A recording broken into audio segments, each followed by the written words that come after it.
말씀입니다. 사랑을 입은 다윗의 감사기도, 이런 제목의 말씀입니다. 예수님이 다윗의 후손으로 오셨죠.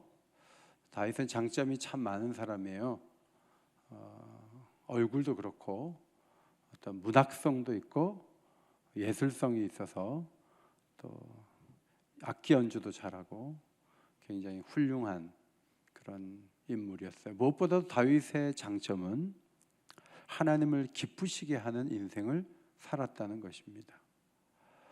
나단 선지자를 찾아가서 자기는 백향목궁에 거하는데 하나님의 교회가 텐트 속에 있으니까 제가 좀 집을 지어야 되겠습니다. 성전을 짓겠습니다.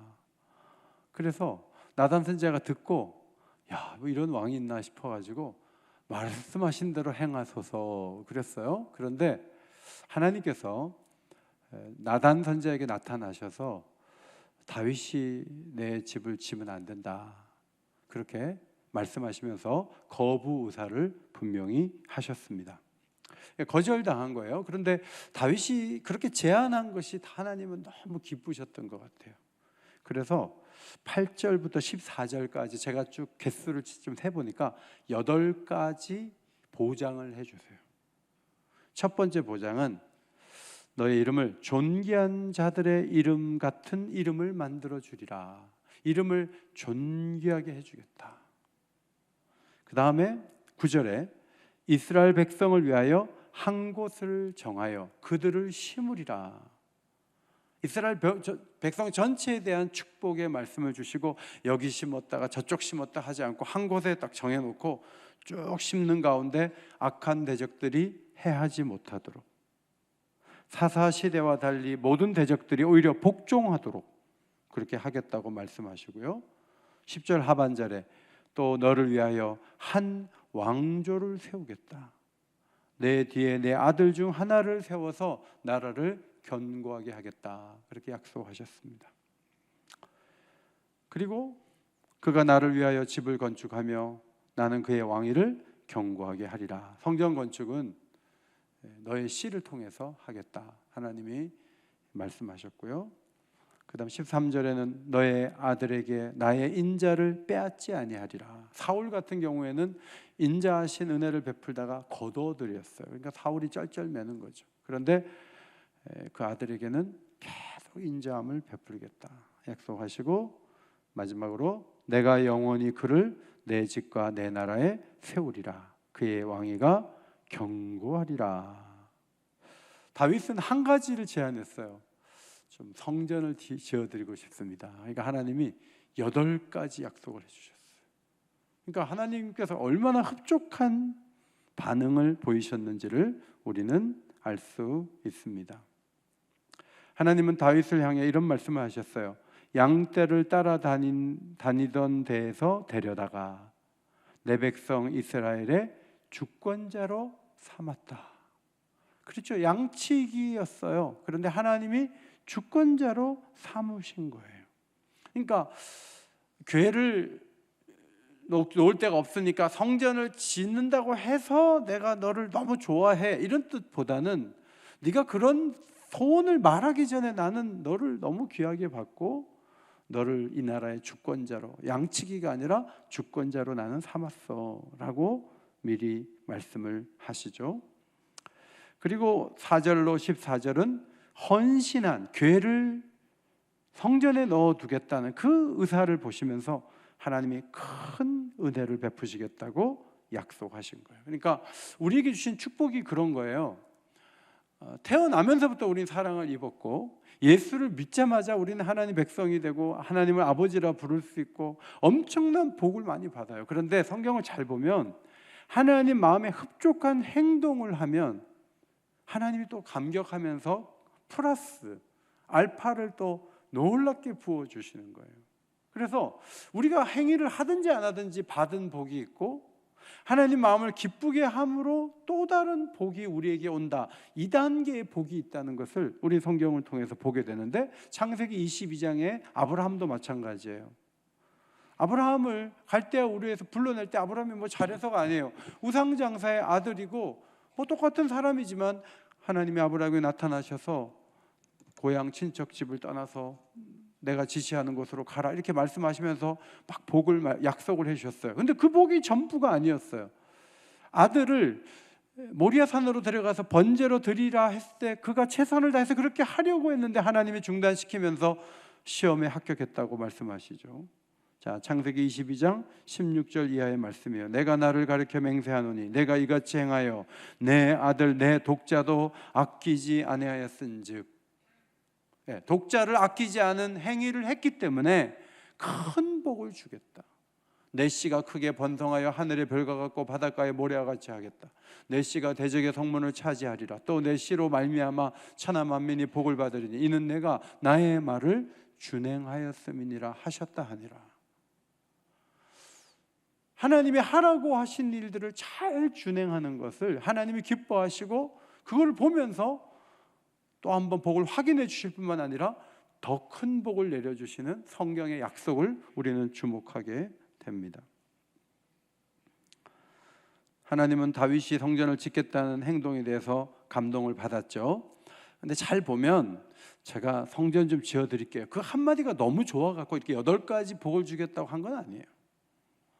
이 다윗이 얘기한 그 약속은요, 그동안에 몇 가지 스텝이 있었어요.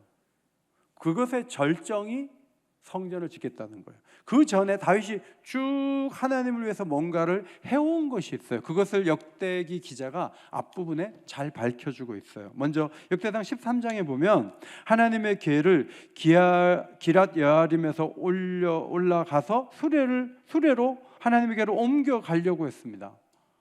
근데 잘 몰라갖고 수레로 하면 안 되거든요. 이걸 채에다가 딱 괴가지고 어깨에 메고 레위인 제사장이 움직여야 되는데 그런 걸 잘 모르고 그냥 수레에 싣고 올라가래.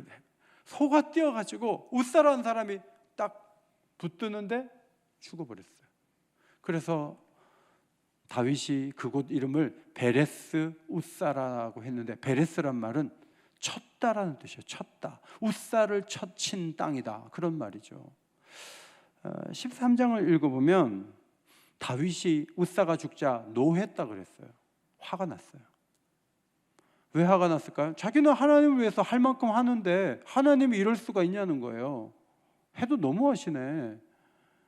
하나님의 임재가 떠나서 다윗성에다가 궤를 모셔놓고 그 궤 앞에서 여호와께 물으면 하나님이 말씀하시는 뭔가 과거의 영광을 회복하고 하나님 원하는 뜻을 이루려고 왕이 돼서 그래도 최소한 궤를 옮겨오려고 하는데 하나님이 안 도와주잖아요. 사람이 죽잖아요. 이게 뭐예요 도대체 하나님 하고 다윗이 화가 났어요. 노를 발했어요.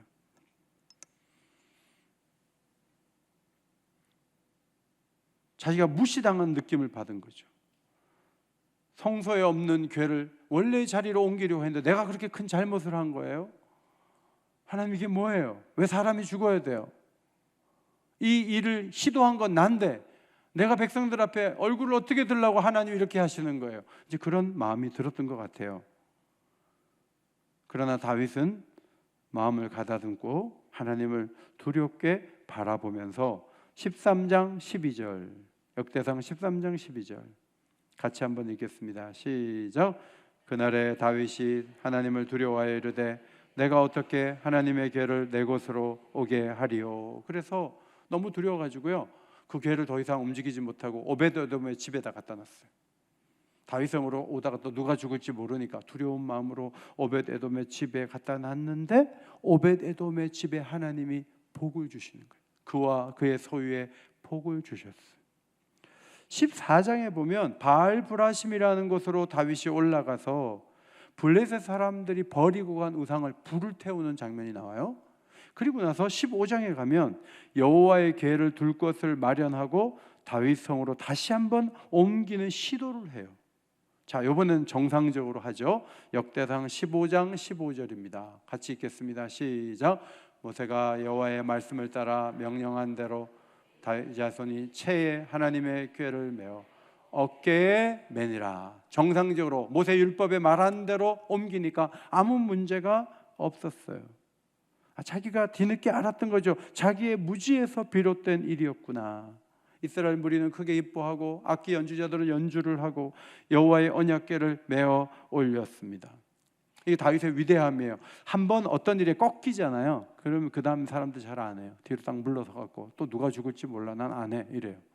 다윗은 다윗성으로 옮겨야지. 그때는 안 됐지만 오베데돔의 집에 복을 받는 걸 봐서 이걸 옮기면 우리 성이 복을 받을 거야 하고 궤를 잘 하나님 말씀을 보고 말씀대로 레위인들이 체에 깨어가지고 궤를 옮겼어요. 옮기는 일에 성공했어요. 16장에 보면 그 다음에 번제와 화목제를 드리고 계속 레위 사람들이 감사 찬양을 하게 하고 아삽과 그의 형제를 세워 감사 찬양하게 하고 사람을 항상 여호와 앞에 세워갖고 그 궤가 있는 곳에서 감사하고 노래하게 하는데 오베데돔도 올라와, 너도 하나님을 노래해야 돼 해가지고 다윗이 이 계속 찬양하고 감사하는 일들을 계속 이어가는 것이 16장의 말씀이에요. 자, 여기까지만 해도 대단한 거예요.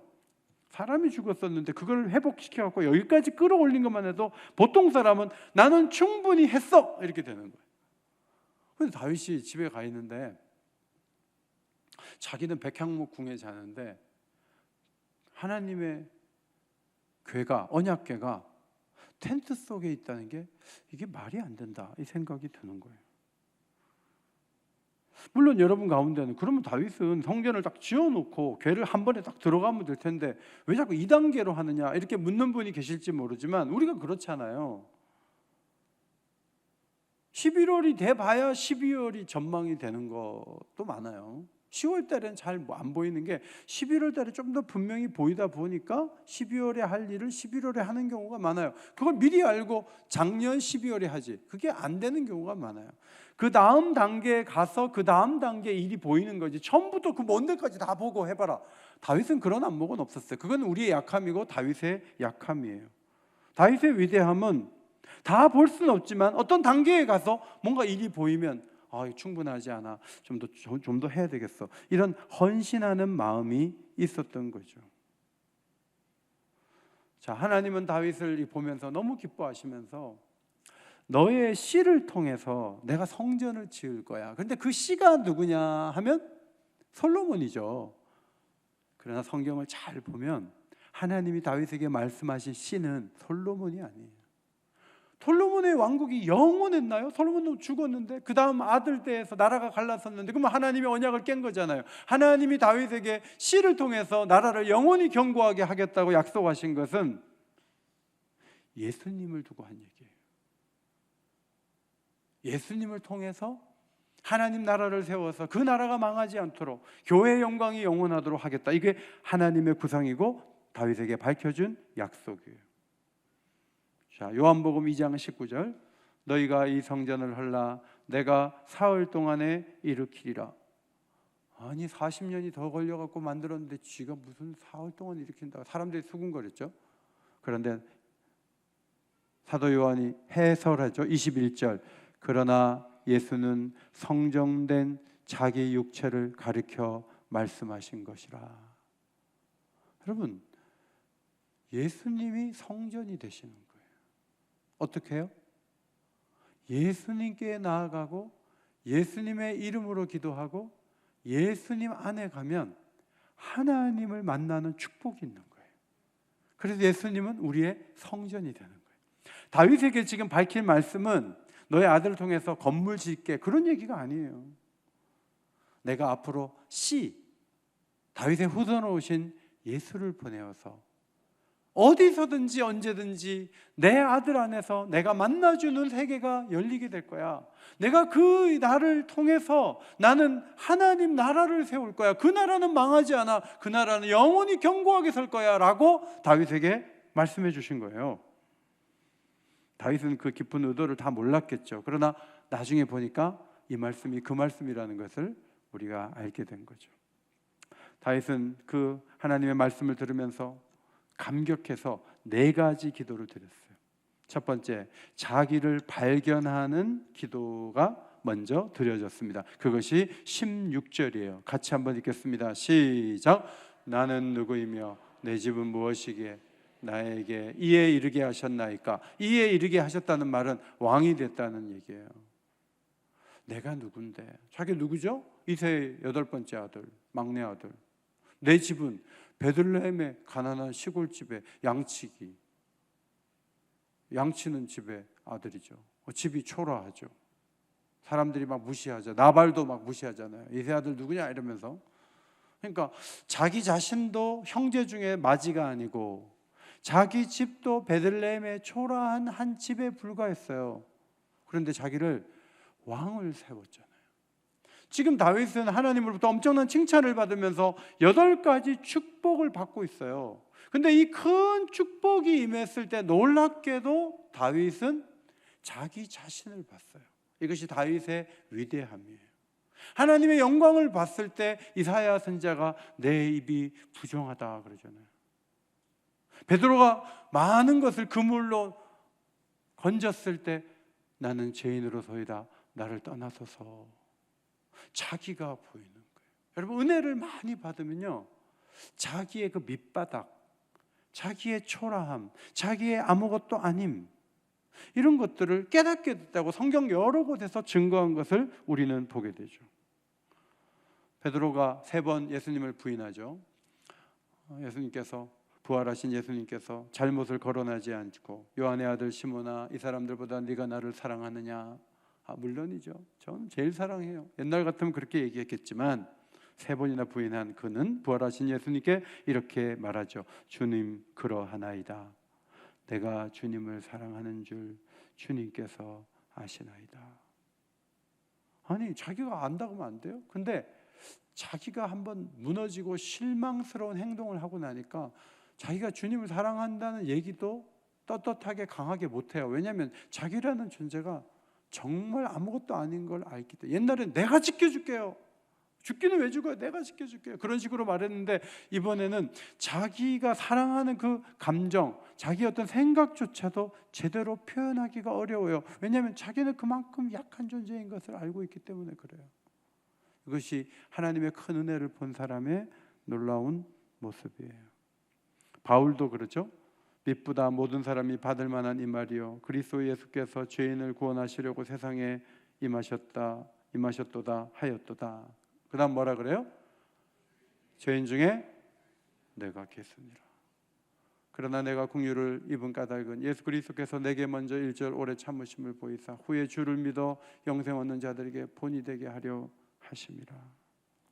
디모데 전후서 디도서는 목회서신이잖아요. 이 편지들은 바울의 생의 뒷부분, 마지막 부분에 쓰여진 편지예요.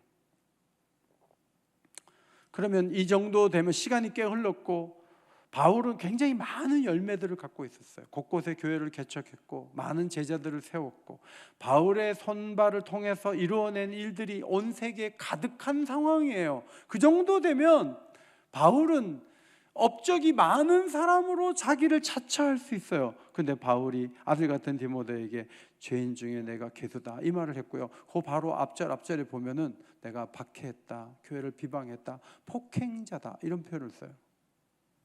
자기의 그 근본적인 민낯을 드러내는 거죠. 이것이 위대한 신앙의 사람들이 보여줬던 모습이에요. 우리는 대부분 중앙에 서기를 원해요. 우리는 높은 자리에 있기를 원해요. 끄트머리에 앉기를 싫어해요. 그러나 사도는 그렇게 하지 않았습니다. 자, 고린도전서 9장 4절을 앞에 보시고 있습니다. 시작.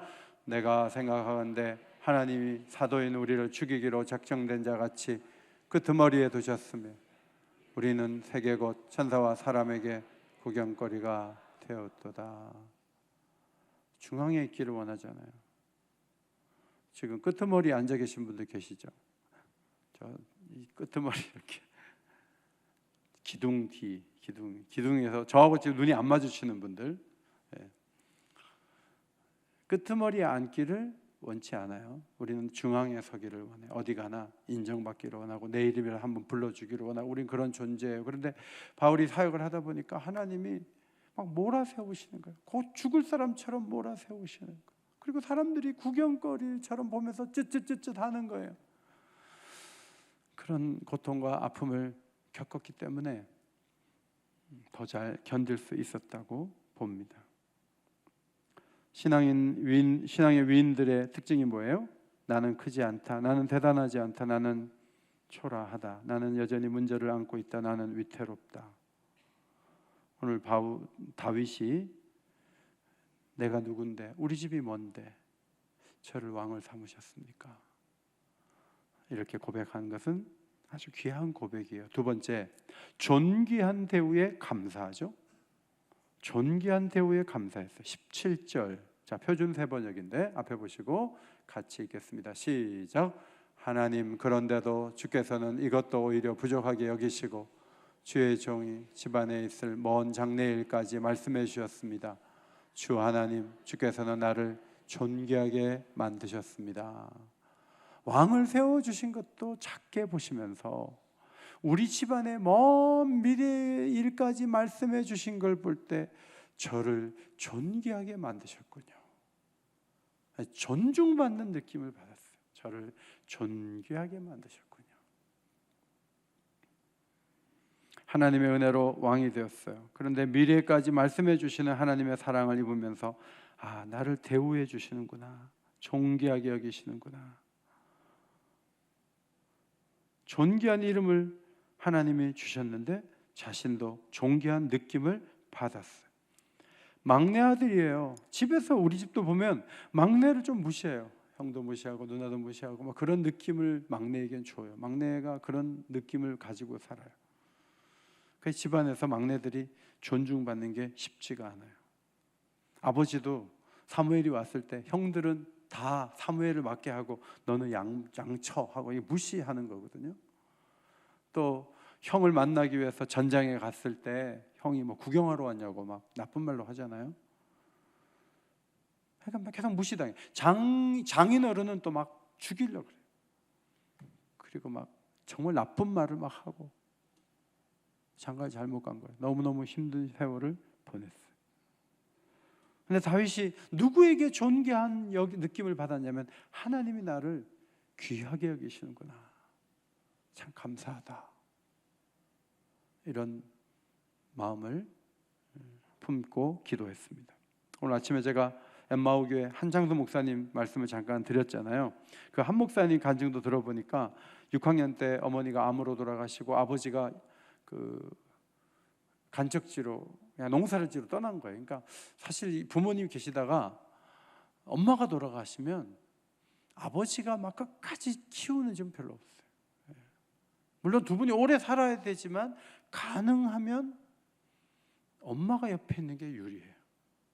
엄마가 옆에 있으면 좀 지켜주고 도와주는데 아버지들은 책임감이 별로 없어가지고 뭐 원대한 꿈을 가지고 멀리 가기도 하고 그래요. 그래서 아버지 가고 형은 학교 간다고 대학 간다고 떠나고 누나도 떠나고 혼자예요. 근데 외삼촌 집에 맡겨진 거예요. 근데 이게 문집밥을 먹는 게 하루 이틀이지. 그 집에서 나와가지고 친구 집에서 일주일씩 자는 거예요. 고3 돼서 잘 데가 없어요. 일주일 되면은 사람들이 일주일은 있지 않으면 좋겠어, 일주일 넘지 않으면 좋겠어. 그러니까 어디 가냐면 교회 가갖고 의자 6개 놓고 거기서 고3을 보낸 거예요. 근데 교회 가서 말씀을 배우다가 하나님 말씀에 하나님이 우리를 귀히 여긴다는 말씀들이 있어요. 이런 말씀처럼 귀하게 여긴다는 말을 처음 듣고 너무너무 감격했대요. 나 같은 사람이 부모도 없고 형 누나도 떠나고 잘 곳이 없는 나를 하나님이 존귀하게 여기시다니 하고 이 목사님 너무너무 감동했다 그래요. 경북대학교를 갔는데 권사님들이 주머니에서 돈을 다 모아가지고 4년 동안 장학금 줬대요. 그리고 그 성경암송 단체에서 대학원 때, 신학대학원 때 장학금 주고, 교회에서 이 목사님을 영국 유학을 시켰어요. 그 유학하고 돌아와서 개척을 했는데 권사님들이 와가지고 너무 고맙다 그러면서, 교회를 개척해줘 고맙다 그러면서 권사님들끼리 돌아가면서 자기네끼리 이렇게 얘기하더래요. 봐라 봐라, 이게 대구니까 봐라 봐라, 남의 품의 자식도 성경 한 절 가르쳤더니 저렇게 안 되나. 교회인들이 이분이 목사가 된 게 너무 자랑스러운 거예요. 너무 귀하게 본 거예요. 잘 데가 없고 천대꾸르기잖아요. 그런데 너무 귀한 사람이 돼서 애들을 암송시켜갖고 세계를 돌아다니고. 여러분, 교회 안에는 천하고 외면받을 수밖에 없는 사람들이 존귀하게 되는 사람들이 많이 있는 거죠. 하나님이 여러분들을 존귀하게 여기는 것을 믿으시기 바랍니다. 이게 성경의 사상이에요. 다윗은 가분한 사랑을 입으며 자신을 존귀한 자로 대우하신 은혜를 경험했습니다. 이사야서 말씀을 잘 보면 계속 경고하죠. 바벨론이 쳐들어와가지고 다 가져간다, 뭐 이런 얘기가 이사야서 예레미야에 쫙 깔려 있잖아요. 그런데 뒷부분에 이렇게 가면 이사야서 말씀도 하나님의 백성 되는 게 자랑스러운 날이 될 거야, 올 거야, 이런 말씀이 많이 있어요. 현대어 성경을 제가 좀 보니까 이사야 44장 5절이에요. 좀 길지만 한 음성으로 또박또박 읽겠습니다. 존귀하게 되고자 하는 분은 읽으세요. 시작. 그때는 세계 만민이 앞을 다투어 여호와의 백성이 되려고 할 것이다. 나는 여호와의 사람이다 라고 공언하는 사람도 있고 그것을 자기의 팔에 새기고 다니는 사람도 있을 것이다. 나도 이제는 야곱의 자손이 되었다고 자랑하는 사람도 있을 것이고 이스라엘이라는 존귀한 이름을 넣어서 자기 이름을 짓는 사람도 있을 것이다. 지금 우리 시대는 교회 다니면 부끄러운 시대잖아요.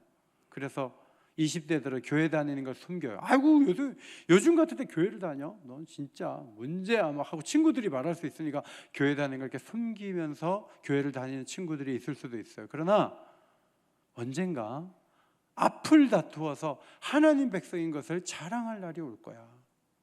이스라엘이라는 존귀한 이름을 넣어서 자기 이름을 짓는 사람도 있을 것이라고 이사야 선지자는 예언했어요. 다윗 한 사람만이 아니라 자신을 귀하게 여겨주는 이들이 여기저기서 있게 될 것을 하나님은 예고해 주셨습니다.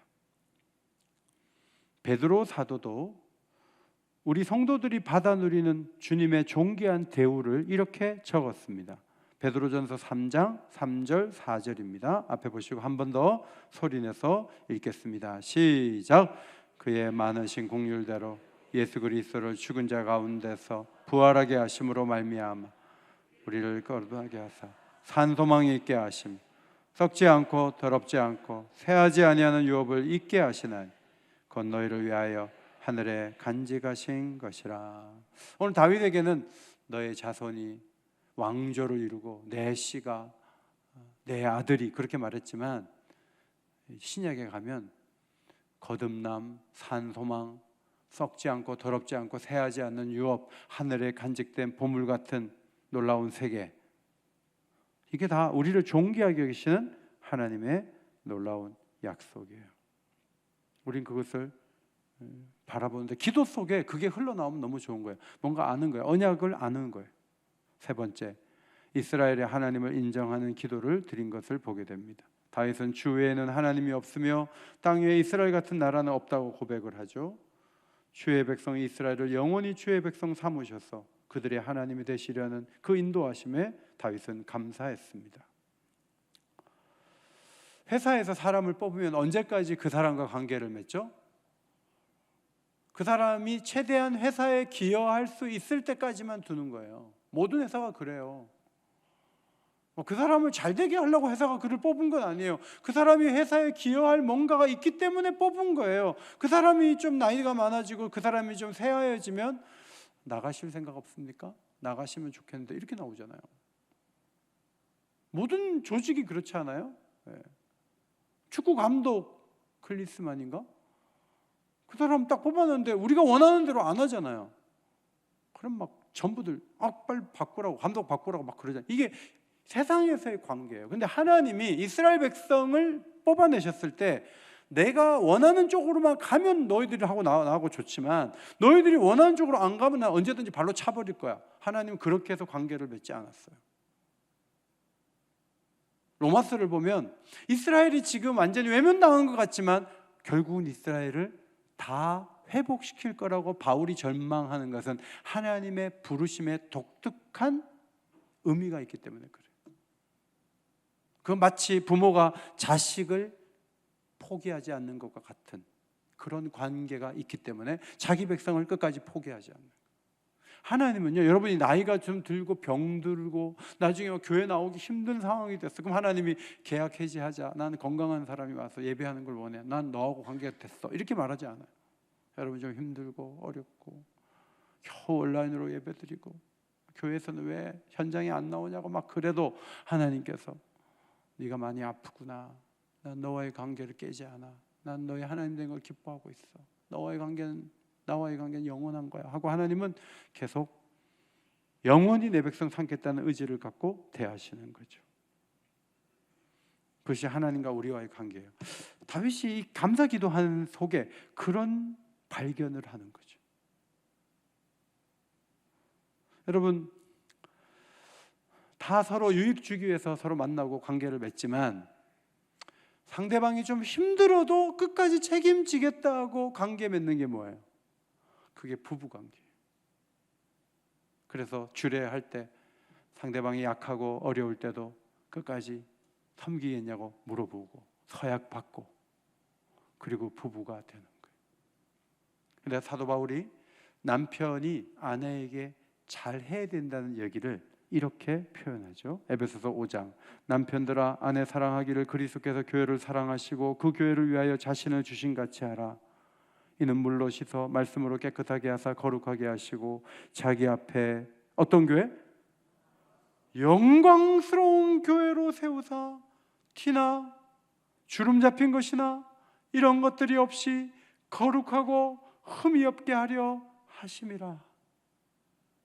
예수님께서 교회를 위해서 교회를 사랑하실 때 자기의 목숨을 내어주실 뿐만 아니라 우리 마음의 과거의 상처나 여러 가지 걱정과 염려 있는 것, 이런 것들이 신부로 말하자면 그런 것들이 해결된 상태에서 환하게 웃는 신부가 되어서 남편이신 예수 그리스도를 바라보고 기쁨으로 살아가는 아내를 만들기 위해서 교회를 영광스럽게 하는 것처럼 남편들이여 그렇게 아내를 대하십시오 라고 설명합니다.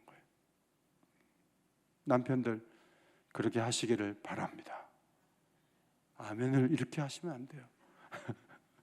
아내들이 지금 기대하고 있는데 그런 식으로 아멘을 하시면 어떡해요? 자매님들 그런 남편을 만나시기 바랍니다. 여기는 아멘 안 하잖아요. 저는 언제 기분이 좋으냐면 사모님 표정이 너무 밝고 좋으세요. 목사님이 잘해줘서 그런가 봐. 그럼 저 너무 기분 좋아요.